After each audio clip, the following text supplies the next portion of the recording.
আল্লামা হাফেজ Jalaluddin Suyuti রাহমাতুল্লাহি আলাইহি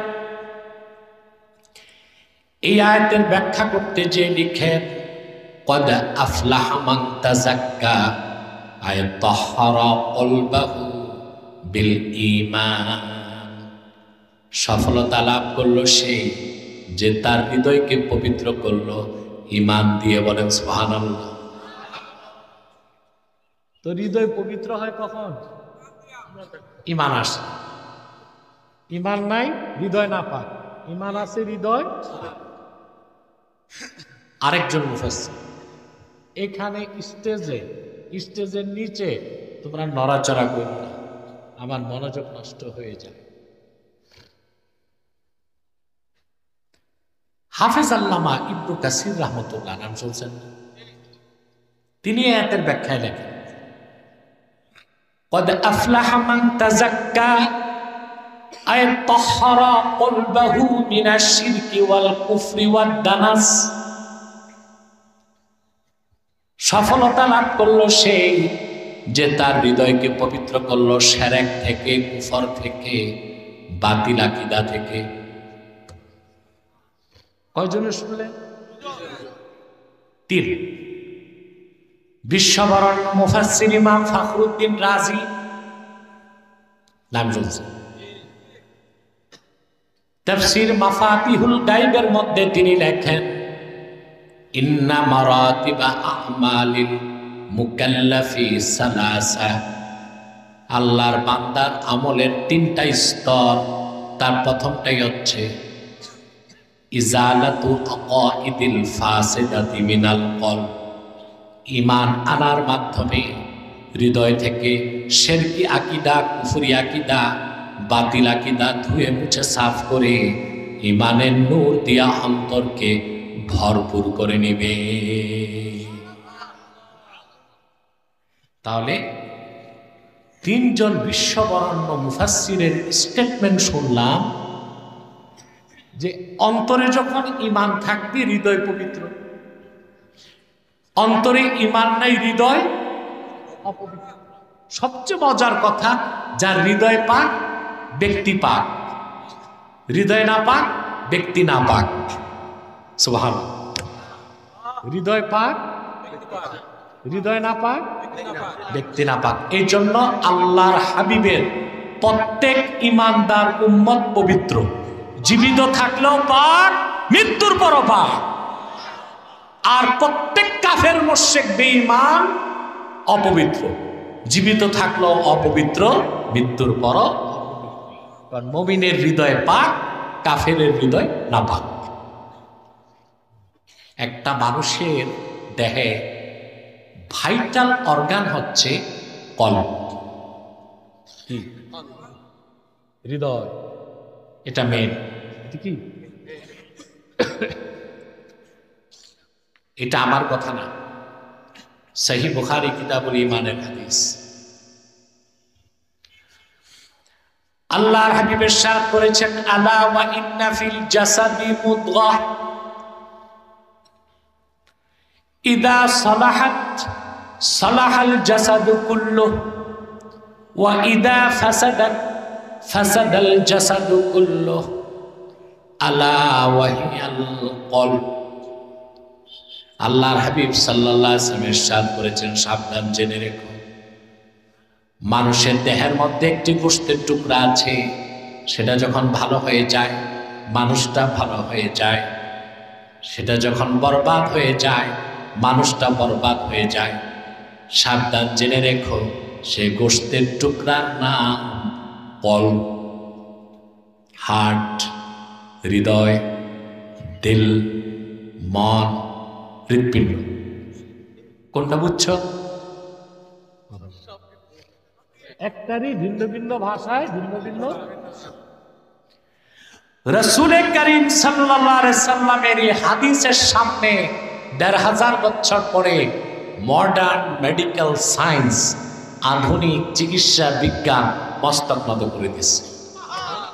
চা খেলে স্বাস্থ্য ঠিক থাকে, না খেলে ক্ষুধা লাগে, দেরি করলে মানুষ মরে যায়। আরেক প্রকার খাদ্য যা গ্রহণ করলে রূহ শক্তিশালী হয়। তো কয় প্রকার হল?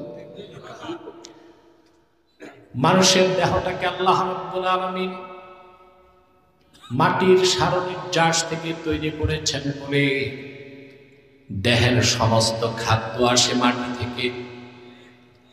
চাল ডাল গম আটা শাক সবজি ফল ফলাদি সব আসে মাটি থেকে, কিন্তু রুহুটা এসেছে আসমান থেকে, রুহের খোরাকটাও এসেছে আসমান থেকে। সুবহান। আজকে 2 দিন আপনারা গেজায়ে রুহ, রুহের খোরাক পাচ্ছেন, আলহামদুলিল্লাহ। এতে আপনারা খুশি না বেজার? বেজার শুধু শয়তান, আর শয়তানের চেলাচামুন্ডারও বেজার। অবশ্য এখন শয়তানের চেলাচামুন্ডা একটু কমছে। এই কাউন্সিলর ইকবাল সাহেব বলছে না, কমছে তো। কমছে বোঝা যায় কেমনে? এখন আর মাহফিলে বাধা নেই, আগে বাধা ছিল। গানের কনসার্ট, ডিজে পার্টি, বৈশাখী মেলা, 31st নাইটে অনুমতি লাগতো না।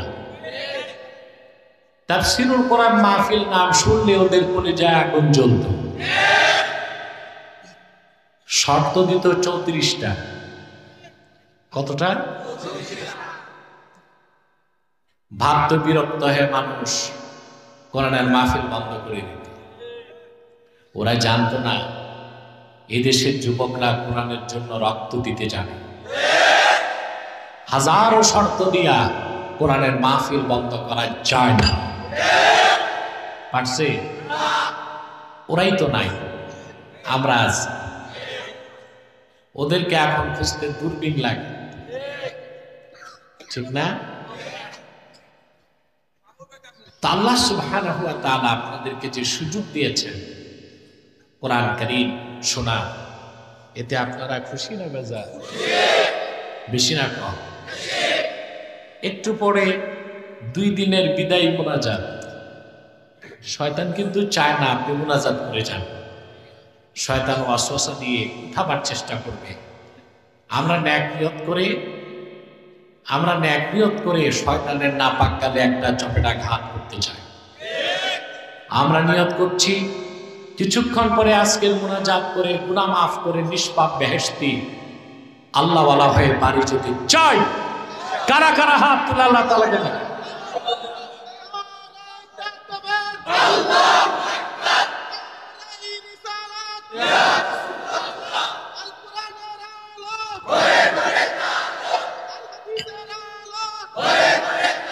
আল্লাহ কবুল করুক, আল্লাহ মঞ্জুর করুক। বলুন আল্লাহ আমিন। সম্মানিত সুধী, আসুন তিলাওয়াতের মাধ্যমে আমরা মূল আলোচনায় প্রবেশ করি। আমার সঙ্গে আপনারা করবেন, যেন প্রতিটি বাক্যের, প্রতিটি শব্দের, প্রতিটি অক্ষরের নূরকে আল্লাহ তাআলা আমাদের সিনায় বিকশিত করে দেন। পারবেন না ইনশাআল্লাহ?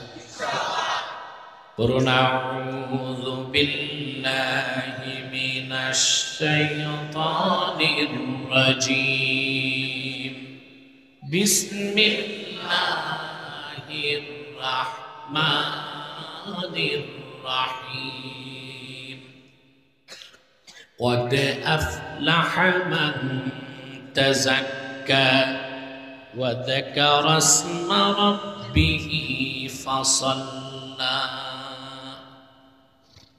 আল্লাহ তাআলা বলেন, قد أفلح من تزكى, নিশ্চিত সফলতা লাভ করেছে সেই যে তার হৃদয়কে পবিত্র করল। وذكر اسم ربه, এবং রবের নামে জিকির করল। ফাসাল্লা, এবং 5 ওয়াক্ত নামাজ আদায় করল।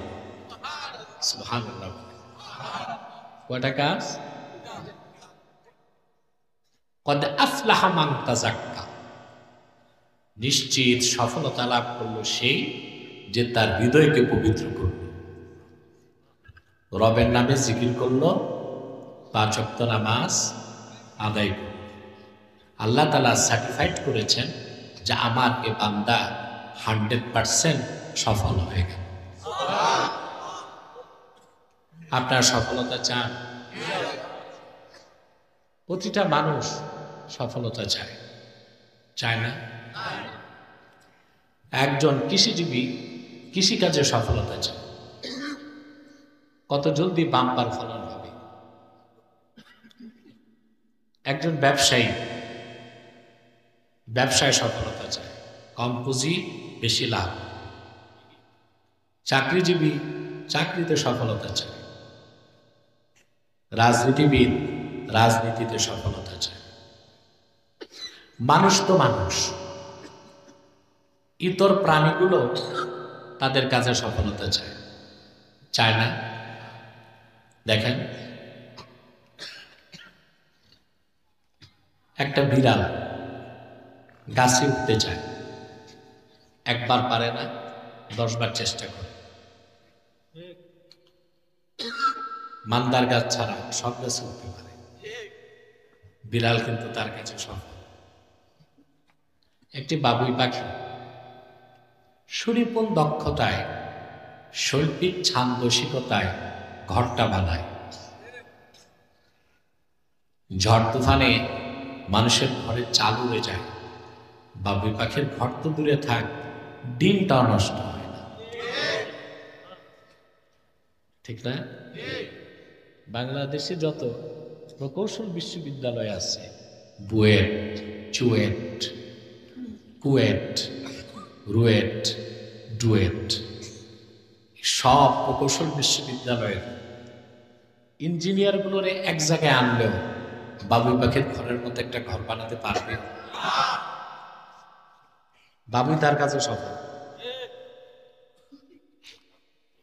ক্ষুদ্র একটা মৌমাছির দিকে তাকান, হাজার রঙের ফুল থেকে মধু সিঞ্চন করে মৌমাছি মৌচাকের মধ্যে এত সুন্দর খাদ্য মধু তৈরি করে রাখে। তামাম পৃথিবীর সমস্ত কেমিস্ট রসায়নবিদকে এক জায়গায় আনলো, ফ্যাক্টরিতে ওই রকম এক ফোঁটা মধু বানাতে পারবে না। পারবে? মৌমাছি তার কাজে ফিতরাতান, সৃষ্টিগতভাবেই মানুষ সফলতা চায়। ইতর প্রাণীগুলো যদি সফল হতে চায়, মানুষ কি চাইবে না? কিন্তু অধিক সংখ্যক মানুষ জানে না সফলতা কোন পথে, সফলতা কোন মতে। কারণ সফলতা কোন পথে তা তো তিনিই ভালো জানেন, যিনি মানুষের স্রষ্টা। সেই সফলতার কথা তিনি কোরআন কারিমে বলে দিয়েছেন। আল্লাহ রাব্বুল আলামিন বলেন, ইন্না খালাকনাল ইনসানা মিন নুতফাতিন আমশাজ নাবতালিহি ফাজআলনাহু সামিআন বাসীরা ইন্না হাদাইনাহুস সাবিলা ইম্মা শাকিরান ওয়া ইম্মা কাফুরা। আমি মানুষকে সৃষ্টি করেছি তার পিতার বীর্য, তার মায়ের বীর্যের মিশ্রণ থেকে। তাকে আমি করেছি চক্ষুষ্মান, দিয়েছি তাকে শ্রবণ শক্তি, অতঃপর সফলতা ও হেদায়েতের পথ দেখাই দিয়েছি। সুবহান। যে ব্যক্তি সে পথকে গ্রহণ করবে সে কৃতজ্ঞ বান্দা হবে, আর সেই হেদায়েতের পথ থেকে যে বিচ্যুত হবে সে অকৃতজ্ঞ বান্দা বলে গণ্য হবে। তো সফলতা কোন পথে এটা দেখায় কে? সফলতা খুঁজতে হবে কোথায়? আমাদের দেশে এখন রাষ্ট্রের সফলতা খোঁজা হচ্ছে, ঠিক না? প্রতিদিন ডায়লগ হচ্ছে, dialogue for democracy, dialogue for justice হচ্ছে না? এখানে বুদ্ধিজীবীরা যায়, কারা যায়? সবচেয়ে দুঃখ হচ্ছে আমার বাংলাদেশে সহি আকীদার বুদ্ধিজীবী শতকরা 3% নাই। শুধু সমস্যা না, বড় ধরনের সমস্যা। একদল বুদ্ধিজীবী আগে যারা ছিল ফেসিবাদের দোসর, ওরা ছিল রুশপন্থী, ভারতপন্থী। এখন আবার বিপ্লব পরবর্তী দেশ গঠনে যারা বুদ্ধি খয়রাত করতেছে, কি করতেছে? বুদ্ধি খয়রাত দিতেছে আমাদেরকে। এরা হচ্ছে মার্কিনপন্থী, পাকিস্তানপন্থী। কোন এক পক্ষ বাংলাদেশে ইসলামী হুকুমত প্রতিষ্ঠিত হোক এটা চায় না। যে কারণে বাংলাদেশে যারা ইসলামী রাজনীতির ব্যানারে আন্দোলন করতেছে, তারা এখন আর ইসলামী রাষ্ট্র বানাবো বলতেছে না, তারা বলতেছে কল্যাণ রাষ্ট্র বানাবো। কি বলতেছে? এখানে আছে বড় ধরনের ফাঁকিবাজি। যারা রাজনীতি করতেছে, বিএনপি রাজনীতি করতেছে, অন্যান্য রাজনৈতিক দল আছে, সবাই তো বলে কল্যাণ রাষ্ট্র বানাবো। কেউ অকল্যাণ রাষ্ট্র বানাবে বলে? তাহলে তাদের মধ্যে আর ইসলাম পন্থীর মধ্যে পার্থক্য কি? আমাদেরকে তো বজ্রের শক্তি কেড়ে মুখে সঞ্চয় করে বলতে হবে বাংলাদেশকে ইসলামী রাষ্ট্র বানাবো।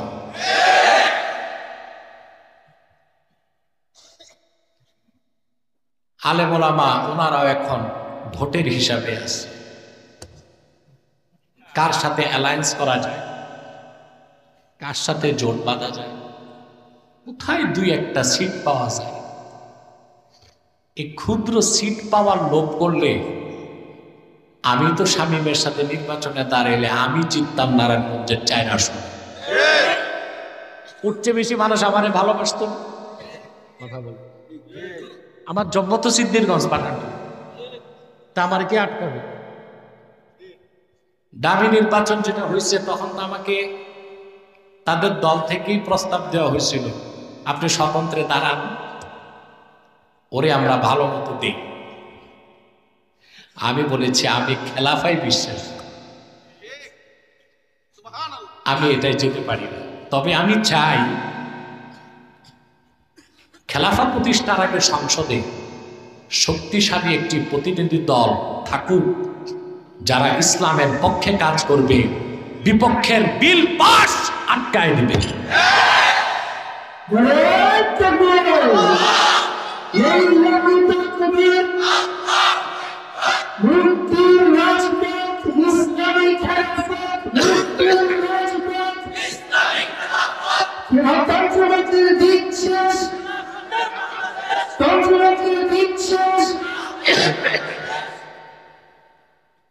আমার কথায় অনেকে রাগ হবেন, কিন্তু ওই যে কাউন্সিলর বলছে যে আসল সত্যিকার আলেম তো তারাই, যখন যা বলা দরকার তা বলবে, তার কথা বলায় কোনো ইন্টেনশন থাকবে না, উদ্দেশ্য থাকবে দ্বীনের স্বার্থ। তো বুদ্ধিজীবী কয় প্রকার? আগেরগুলো ছিল রুশ এবং ভারতপন্থী, এখন যেগুলো আছে আমাদের নসিহত খয়রাত করে, এগুলো হচ্ছে মার্কিন এবং পাকিস্তানপন্থী। এরা এমন এক স্টেট আপনাদেরকে দিতে চায় যেখানে ইসলামের স্বার্থগুলি সুরক্ষিত থাকবে, যদি না আপনারা ঐক্যবদ্ধ হয়ে বাংলাদেশকে এগিয়ে নিতে না পারে। এক হইতে হবে, কি হইতে হবে? এক হইতে হবে। ইসলামপন্থী, ডানপন্থী সব এক প্ল্যাটফর্মে আসতে হবে। বুঝেন নাই? ইসলামিস্ট এবং রাইটিস্ট, লেফটিস্ট এবং অ্যাথিস্ট বাদ দিয়া রাইটিস্ট এবং ইসলামিস্ট এক প্ল্যাটফর্মে যদি আসা যায়, আমরা মোকাবেলা করে সামনের দিকে এগিয়ে যেতে পারব এবং আমরা একটা ইসলামী সমাজ প্রতিষ্ঠিত করতে পারব। এখন সমাজ বড় না রাষ্ট্র বড় প্রশ্ন আসে না। আর রাষ্ট্রবিজ্ঞানীগণ বলেন state, society is great than state. রাষ্ট্র থেকে সমাজ।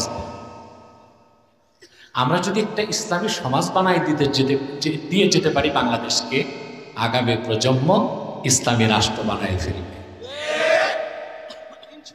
সেজন্য বুদ্ধি লাগবে, কি লাগবে? প্রজ্ঞা লাগবে, জ্ঞান লাগবে, ইউনিটি লাগবে, তারপর না গাইতে হবে। কিন্তু স্টেজে উঠে হ্যান কারেঙ্গা ট্যান কারেঙ্গা, নির্বাচনের সময় কোনো ভোটই নেই, তাহলে ফায়দা তো অন্যরা নিবে, ঠিক না? আসুন, যে কথাগুলো বলছিলাম, এখন এই বুদ্ধিজীবীরা সফলতা কোথায় খোঁজে? যেটা বলতেছিলাম, তারা সফলতা খোঁজে গ্রিক দর্শনে। কোথায়? গ্রিক দর্শনের ইতিহাস শুরু 3000 বছর আগে। পরিবর্তন হতে হতে গ্রিক দর্শনকে এখন লালন করে আমেরিকা, ব্রিটেন, ইটালি, ফ্রান্স, পশ্চিমা। কথা বুঝতে পারছেন? এখন বাংলাদেশি বুদ্ধিজীবীরা এখন যে বয়ান দিচ্ছে নতুন রাষ্ট্রের ব্যাপারে, এই রাজনীতিটা তার নিয়েছে আমেরিকার ধনকুবের ইহুদি জর্জ সরস। তার থেকে।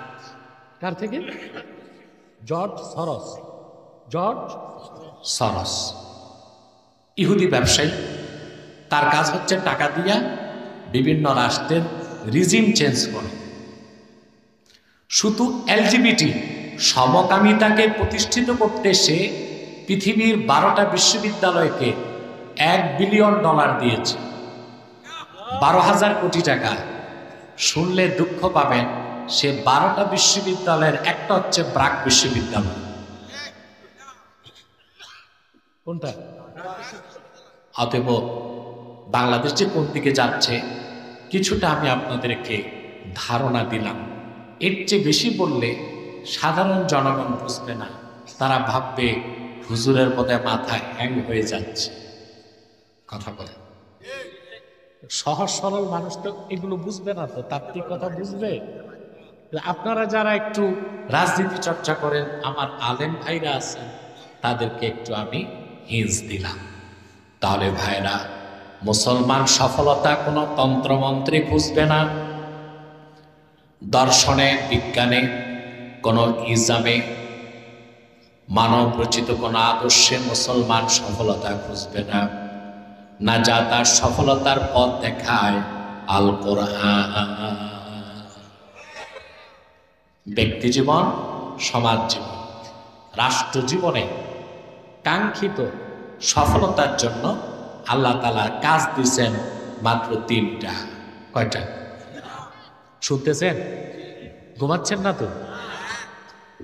একটু টেস্ট করি। এটা এটা এখন বন্ধ রাখেন, যখন লাগে সুইচ দিবেন। কয়টা কাজ দিচ্ছেন আল্লাহ? কদ আফলাহা মান তাযাক্কা।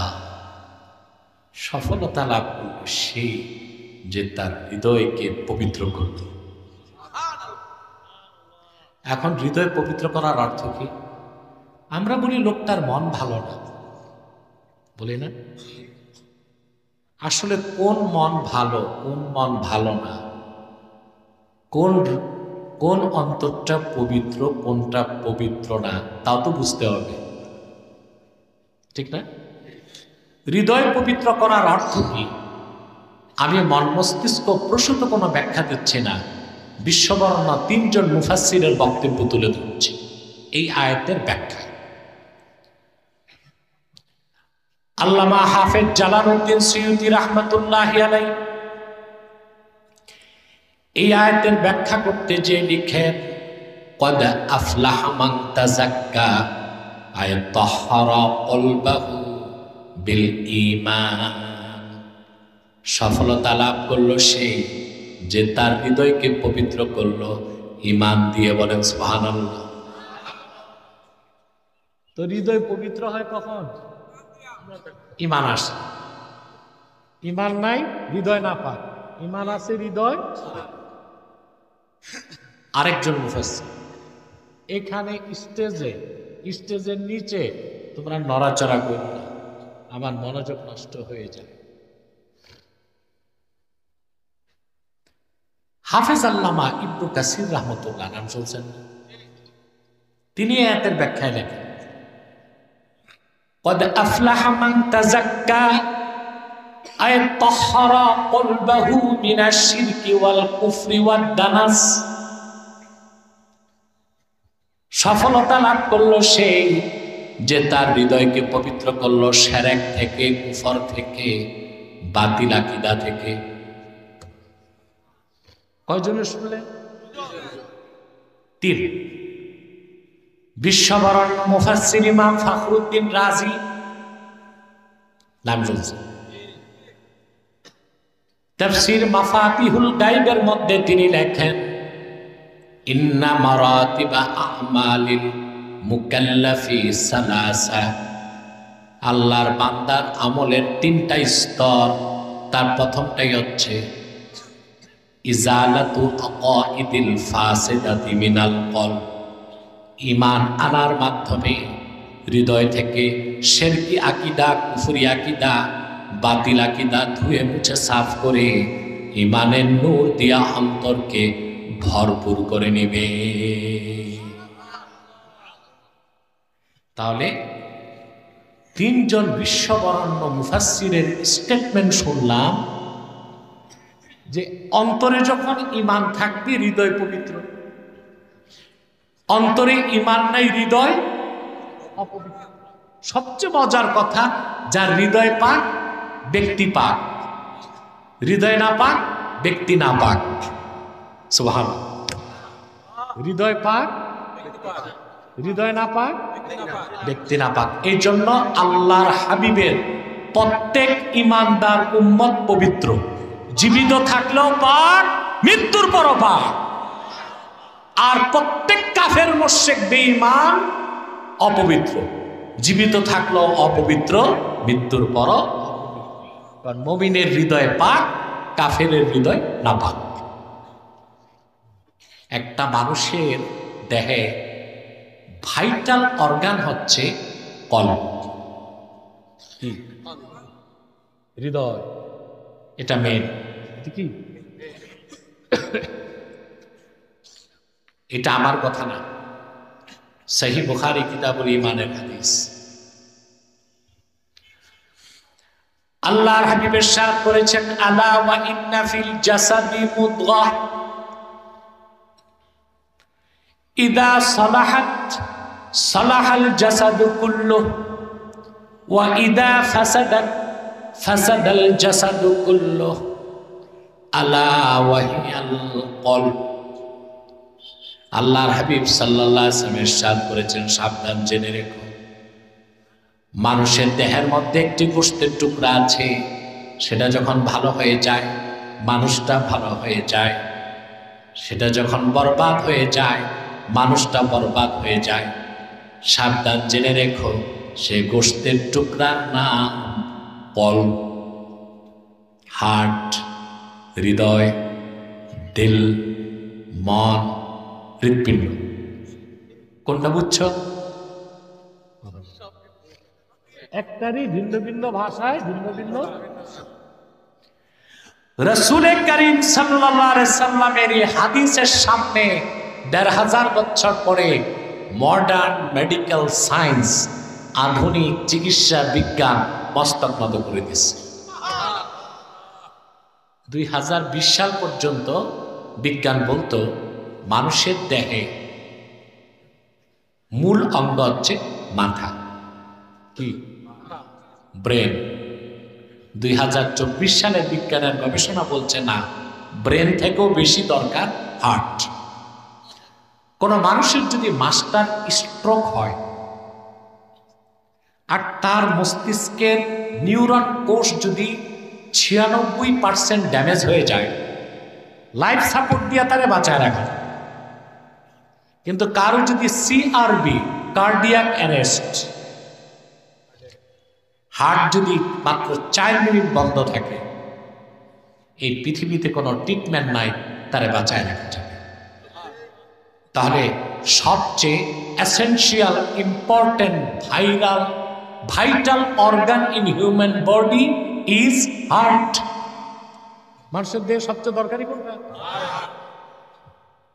আল্লাহর হাবিব সাল্লাল্লাহু আলাইহি ওয়াসাল্লাম ১৫০০ বছর আগে বলেছেন, বিজ্ঞান ১৫০০ বছর পরে তা মেনে নিচ্ছে। এই হার্ট আপনার বাম বুকের 2 আঙ্গুল নিচ্ছে। আল্লাহর কি কুদরত! প্রতি মিনিটে সিস্টল এবং ডায়াস্টল সংকোচন সম্প্রসারণ করে মিনিটে ৭২ বার। কতবার? এখনো বিজ্ঞান জবাব পায় না হার্ট কেন চলে, দেহ কেন চলে। জবাব হচ্ছে হার্ট চলে। হার্ট সমস্ত রক্তকে ফুসফুসে পাঠায় দেয়, অক্সিজেন মিক্স হয়। এই অক্সিনাইজড ব্লাড হার্ট দেহে পৌঁছায় দেয়। আবার রক্তটা ফুসফুসে আসে, কার্বন ডাই অক্সাইড আলাদা হয়, নাক দিয়ে বেরিয়ে যায়। এভাবে হার্ট সারা দেহে রক্ত কি করে? সংকোচন সম্প্রসারণ। এই নীতিতে হার্ট কাজ করে। হার্ট চালু হয় আপনি আপনার বয়স যখন 4 মাস 10 দিন মায়ের পেটে, তখন শুরু হয়েছে। শেষ নিঃশ্বাস থেকে রাগ পর্যন্ত চলতেই থাকবে। কেন চলে? বিজ্ঞানের কাছে কোনো জবাব নাই। একটা গুজামিল বিজ্ঞান দিছে যে পেশি 2 প্রকার, একটা ঐচ্ছিক পেশি আর একটা অনৈচ্ছিক পেশি। আমরা বলি এটা কোনো প্রপার অ্যান্সার না। হার্ট কেন চলে? বিজ্ঞানকে পাইতে আরো 1000 বছর লাগতে পারে, কিন্তু কোরআন শরীফ বলে রাখছে 1000 বছর আগে। ওয়ায়াসআলুনাকা আনির রূহ কুলির রূহু মিন আমরি রাব্বি ওয়া মা উতীতুম মিনাল ইলমি ইল্লা কলিলা। আল্লাহ বলেন, মুহাম্মদ সাল্লাল্লাহু আলাইহি ওয়াসাল্লাম, ইহুদিরা আপনাকে জিজ্ঞেস করে রূহ কি? আপনি বলেন রূহ হলো আমার রবের হুকুম।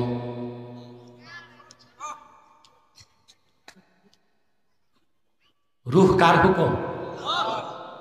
তাহলে হার্ট চলে কেন? রূহের কারণে। সুবহানাল্লাহ। আর বিজ্ঞান রূহ পায় না। রূহ দেখার মতো যন্ত্র এখন আবিষ্কারই করতে পারে না। বিজ্ঞান তো এটাই। 27 কোটি কিলোমিটার দূরে মঙ্গলে কি আছে দেখে, নাকের ডগার মাছি খুঁজে পায় না। ঠিক না? এটা তাদের অক্ষমতা। তো বলছিলাম, হৃদয় পাক, মানুষ পাক। হৃদয় না পাক, হৃদয় পাক হয় কি দিয়ে? ঈমান দিয়ে। বলেন সুবহান। আরে ভাই, আমি বলে থাকি human body as like a state, heart is the capital of this state. মানুষের দেহ যদি হয় একটা রাষ্ট্রের মতো, তো তার দিল হচ্ছে ওই রাষ্ট্রের রাজধানীর মতো। এটা মানে দেহটা যদি হয় কিসের মতো? তাহলে হার্ট হচ্ছে, আপনারা জানেন রাজধানী যার দখলে দেশ তার দখলে। বাংলাদেশের প্রমাণ পাইছেন? কথা বলেন। 16 বছর কত কিছু করলেন, কাজ হয় নাই। আলেম ওলামা রক্ত দিছে, ছাত্র জনতা মাঠে নামছে। রাজধানী যেদিন দখল করলেন, ফেসিবাদ 14 গোষ্ঠীর সহ বাংলাদেশ ছেড়ে স্বামীর বাড়ি পালায় গেছে।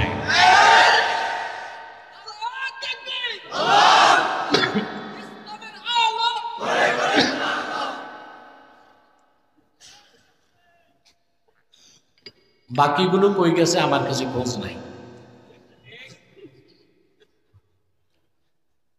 শুনে এগুলো কিছু সিলেটের পাহাড়ের জঙ্গলে পালাইছে, কিছু ত্রিপুরার জঙ্গলে,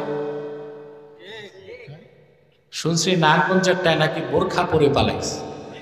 আমি এটা জানি না, এখন প্রমাণ ছাড়া তো বলাও যায়। যেমনে যাক, ও যেখানেই আছে আমি বলবো তওবা করো। যারে মা মা বলতে বলতে তসবিহ এতবার পড়ে নাই যতবার মা ডাকছে। তে কেমন মা সন্তানদেরকে রাইখা পালায় গেছে? যাইতে তো খালি হাত যায় নাই, 14টা সুটকেস নিছে। কতটা? হেলিকপ্টারে উঠো, এসএসএফ কে বলতেছে আমার সুটকেস সব উঠছে নাকি? এগুলো পান নাই, একটা দুটা 14টা।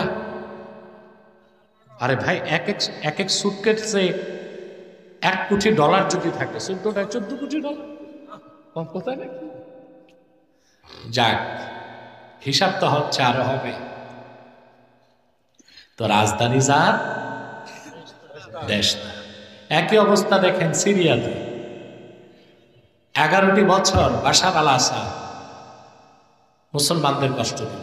বলবেন সে কি মুসলমান না? না, সে হচ্ছে শিয়া। শিয়াদের মধ্যে সবচেয়ে নিকৃষ্ট যেটা নুসাইরিয়া, এরা কাফের, ওই গোত্রের লোক। 5 লাখ মানুষকে হত্যা করছে। গোটা সিরিয়ায় একজন সুন্নি আলেম নাই, টার্গেট কিলিং করে সব মেরে ফেলছে। 1,50,00,000 মানুষ বাস্তুহারা হয়েছে। একজন মারদে মুজাহিদ মরহুম উসামা বিন লাদেন রহমতুল্লাহ হাতে গড়া শিষ্য জোলানি 60টা বন্দুক নিয়ে মাঠে নামছে। কতটা? মাত্র। বাশার আল আসাদের কি নাই? ট্যাঙ্ক আছে, কামান আছে, গোলা আছে, সাজোয়া যান আছে, আকাশ প্রতিরক্ষা ব্যবস্থা আছে, সুপার পাওয়ার রাশিয়া আছে, পাশে ইরান আছে, লেবাননে হিজবুল্লাহ আছে, ইয়ামানে হুতি আছে। হ্যাঁ, ইসরায়েলের সাথে তার সম্পর্ক ছিল, ঠিক বুঝছেন। 60টা বন্দুক নিয়ে নামছে, বুঝলেন। এরপর আল্লাহ সাহায্য চলে আসছে। হায়া তাহরির আর শাম এই দলের উপর, ওরাও ট্যাঙ্ক পেল, কামান পেল, অস্ত্র পেল। মাত্র 12 দিনে রাজধানী দামেস্ক দখল করছে। আপনাদের লেডি পালাইছে 45 মিনিটে, আর লেডা পালাইছে 15 মিনিটে। আরো কয় মিনিটে? 15 মিনিটে না, 15 মিনিটে দেশ দখল। তাহলে মডার্ন ওয়ার পলিসি, আধুনিক যুদ্ধবিদ্যা বলে রাজধানী যার। শয়তান ভালো করে এটা জানে, সেজন্য সে মানুষের মাথা দখল করে না, কান দখল করে না, নাক দখল করে না, রাজধানী দখল করে। আল্লাহর হাবিব সাল্লাল্লাহু আলাইহি ওয়াসাল্লাম ইরশাদ করেছেন, আশ-শায়তানু জাসিমুন আলা কলবি বানি আদম ইযা যাকারা ফাখানাসা ওয়া ইযা গাফালা ফাওয়াসওয়াসা ওয়া ফি রিওয়ায়াতিন ইযা যাকারাল্লাহ ফাখানাসা ওয়া ইযা গাফালা ফাওয়াসওয়াসা। শয়তান মানুষের হৃদয়ে আসন গেড়ে বসে যায়। বান্দা যখন আল্লাহর জিকির করে শয়তান পালায় যায়, আর যখন আল্লাহর জিকির থেকে বান্দা গাফেল হয়, শয়তান ওয়াসওয়াসা দিতে থাকে। কথা বুঝতেছেন? বাবা 50 মিনিট চলে গেছে, আর 10 মিনিট কষ্ট করবেন? কথা বলেন। দূর মিয়াশা, আপনাদের কমন সেন্স নাই। আমি অসুস্থ আজকে। দ্বিতীয় কথা, বেশি সময় কম কথা না শুনে কম সময়ে বেশি কথা শুনবে, এতে লাভ বেশি, ঠিক না? আরে বাবা, কোরআন হাদিসের কথা তো সুবহান, আগেই বলছি, আসমানি গেজা।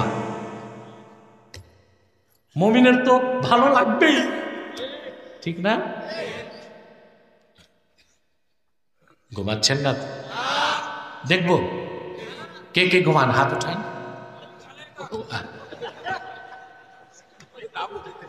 এই জন্যই তো আমি বলি, হুজুগে বাঙালি না, না বুঝে বাঙালি। আপনাকে আমার সাথে একমত? হুজুগে বাঙালি না, না বুঝে।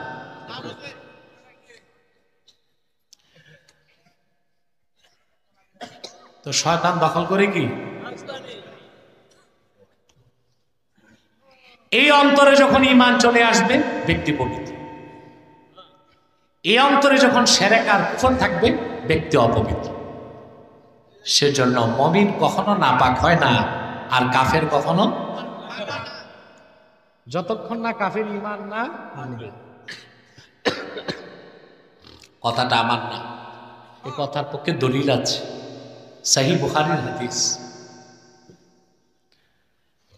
আল্লাহর হাবিব ইরশাদ করেছেন, সুবহানাল্লাহ ইন্নাল মুমিনা লা ইয়ানজুসু হাইয়ান ওয়ালা মাইয়াতা। সবটুকুন পবিত্রতা আল্লাহর। আমার নূর নবীজি মুহাম্মদ সাল্লাল্লাহু আলাইহি সাল্লাম বলেছেন, নিশ্চয় আমার উম্মতের ঈমানদার কখনো নাপাক হয় না, জীবিত থাকলেও পবিত্র, মৃত্যুর পরও পবিত্র। বলেন সুবহানাল্লাহ। এটা বুখারীর মত, আর মুসলিমে এসেছে ইন্নাল মুসলিমা লা ইয়ানজুসু হাইয়ান ওয়ালা মাইয়াতা। সুবহান। মুমিন কখনো নাপাক। এখন একটা মাসালা বলতে হয়, বলবো তো লজ্জা আছে, কিন্তু মাসালার ক্ষেত্রে মাওলানা আপনাদের ডিস্টার্ব করে গিয়ে ফোনে ভাগ হয় কে বন্ধ করে, কোনো বক্তা দাঁড়ায় আছে নাকি?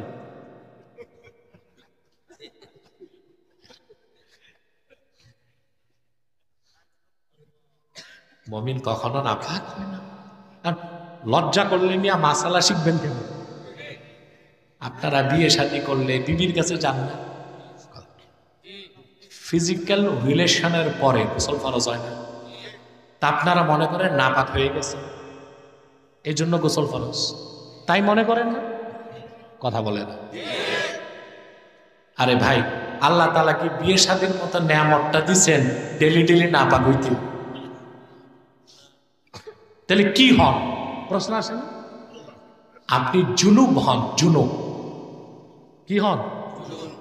জুনুব হওয়া এক জিনিস, নাপাক হওয়া আরেক জিনিস। এটা আমরা ভুল বলি যে নাপাক হয়ে গেলে কি করতে হবে? গোসল ফরজ। মুসলমান কখনো নাপাক হয় না। আপনি বিবির কাছে গেলে বীর্যপাত যদি হয়, বিবির কাছে যান বা না যান, যে কোনো ভাবেই বীর্যপাত ঘটলে, স্বপ্নে যদি শয়তানে ডিস্টার্ব করে, নাইট পলিউশন, স্বপ্নদোষ হয়, যেভাবে বীর্যপাত হোক আপনার উপর গোসল ফরজ। কিন্তু আপনি যদি মুমিন হন, আপনি নাপাক হন না, আপনি হন জুনুব। কি হন? আম্মাল জুনুব ফাহুয়াল্লাযী ওয়াজাবা আলাইহি কুসলুল জানাবা। জুনুব কাকে বলে? যার উপর জানাবতের গোসল কি হয়েছে? ফরজ হয়েছে। তাহলে আপনি বলবেন স্ত্রীর কাছে গেলে নাপাক হয়েছেন, এটা বলবেন না, বলবেন গোসল ফরজ হয়েছে। কি বলবেন? হ্যাঁ, বড় পরিবর্তন, অনেক বড়। আমরা নাপাক হই না। সুবহানাল্লাহ। মুমিন নাপাক হয় না, আর কাফের কখনো পাক হয় না। আরেকটা মাসালা বলি। শীতকাল, দেখা যায় শীতকাল, মাঘ মাস, একটা কথা আছে বাংলায়, মাঘে কাপে বাঘে। তো মানুষের কি অবস্থা? কিসের খেতা? খেতা কাজ হবে না, কম্বল লাগবে। আমাদের নারায়ণগঞ্জে শীত কম লাগে, চতুর্দিকে ফ্যাক্টরি। একটু যান কুমিল্লার দিকে, খেত খামারে যান, দেখেন কি অবস্থা। তো মাঘ মাসের প্রচন্ড শীতে আপনি স্ত্রীর সাথে ফিজিক্যাল রিলেশন হয়েছে, গোসল ফরজ হয়েছে না? তো দেখা যায় কষ্ট করে রাত 12টায় মাঘ মাসের কনকনে শীতে পুকুরে যে গোসল করে। মিয়া, তোমারে কে কইছে এত কষ্ট করতে? গোসল ফরজ হয়েছে, ঘুমায় থাকবে চুপচাপ। ফরজ কখন? ইদা দাখালা ওয়াক্তুল ফাজরে, ফজরের নামাজের সময় এন্ট্রি হলে গোসল ফরজ। আর এর আগে যদি কেউ কোরআন তেলাওয়াত করতে চায়, তাহাজ্জুদ পড়তে চায়, নামাজ পড়তে চায়, তখন আবার ফরজ। তাহলে ইসলামের বিধানগুলো খুব সহজ, না বুঝে আমরা কষ্ট করি। মাঘ মাসে একদিন রাত 12টায় গোসল করলে না, 7 দিন আর কেউ কাছে যাবে? কথা বল, একটা ভয়ের বিষয় না? তাহলে আমরা কি বুঝলাম? মমিনের হৃদয় পাক, মমিন পাক। মমিনের হৃদয় না পাক, মুমিন। তাহলে এই যে প্রায় 50 মিনিটের আলোচনা সূরা আলা থেকে আমি করলাম, শিক্ষা কি? শিক্ষা হচ্ছে ভাই, রাজনীতি করেন, ব্যবসা করেন, চাকরি করেন, সব ঠিক রাখবেন, জীবনে শিরক আর কুফরের গুনাহ করবেন না। যদি জেনে বুঝে একটা শিরকে আকবার বা একটা কুফর বাওয়াহা হয়, কুফর বাওয়াহা আর কুফর জাহেরা, তাহলে আপনি কাফের, আপনার অন্তর নাপাক। আপনার হাসর হবে নাপাক সত্তা কাফের হিসেবে। আর যদি সারা জীবনে কোনো আমল নাই, কিন্তু আমল নামায় শিরক নাই, কুফর নাই, পবিত্র হৃদয় নিয়া আমার আল্লাহর কাছে হাজির হয়ে যাবেন, ইচ্ছে করলে তিনি বিনা আযাবেও জান্নাত দিতে পারেন, আযাব দিলে অবশ্যই তারপরে জান্নাত দিবে। এটাও বুখারী শরীফের হাদিস, কিতাবুল ঈমানে আছে, ফাহুয়া ইলাল্লাহ ইন শাআ আফা আনহু ওয়া ইন শাআ আকাবাহু। আল্লাহর হাবিবের কোন উম্মত যদি গুনাহগার অবস্থায় হাসরে উঠে, আল্লাহ তারে ফার্স্ট চান্সে বিনা তওবায় মাফ করে বেহেশত দিয়ে দিতে পারেন, আবার শাস্তিও দিতে পারেন, তবে শাস্তির পর অবশ্যই তারে জান্নাত দিবেন, কারণ তার হৃদয় পাক, ঈমান আছে, শিরক কুফর। কিন্তু যদি শিরকের গুনাহ হয়, কুফরের গুনাহ হয়, সব শেষ, আপনি বরবাদ। আপনি কি আপনার ডেস্টিনেশন কি হবে? জাহান্নাম। রাসূল করিম সাল্লাল্লাহু আলাইহি সাল্লামের